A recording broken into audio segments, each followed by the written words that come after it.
In a rain-lashed London, a man stood at a bus stop with an umbrella that had given up on life. It was less of a shield and more of a decorative water feature. He looked like a man who had recently lost a fight with a power shower, yet he remained perfectly composed. He turned to a lady nearby, whose hat now resembled a collapsed souffle. "Bit damp, isn't it?" he remarked.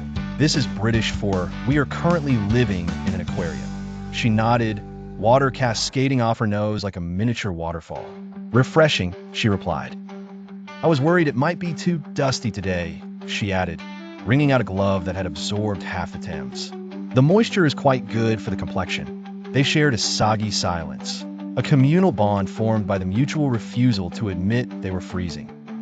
Suddenly, a red bus tore through a puddle with the force of a tidal wave. A wall of muddy water engulfed them both. The man didn't flinch. He merely wiped a stray piece of grit from his cheek. "Splendid," he muttered. "I've been meaning to visit a water park."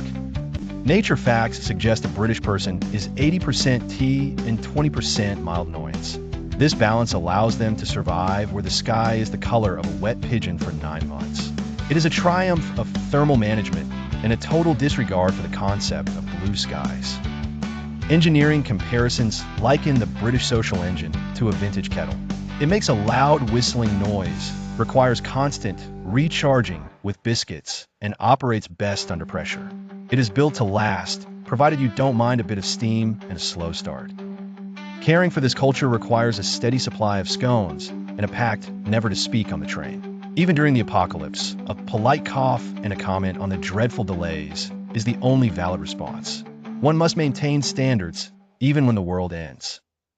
The bus finally arrived, smelling of damp wool and old coins. He stepped aside for the lady, his shoes making a sound like a drowning duck. "After you," he bowed. "I wouldn't want to rush. I was just starting to enjoy the bracing atmosphere.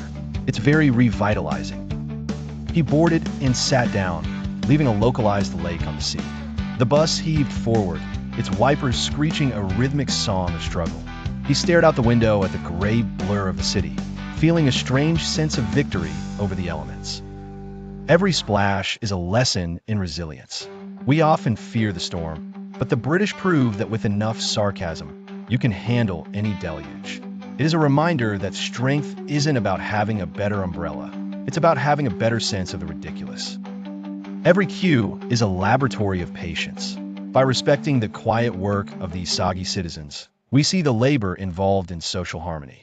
It is a partnership between the clouds, the tea, and the refusal to let a little bit of North Atlantic weather ruin the day. Let this afternoon remind you of the power of the upper lip.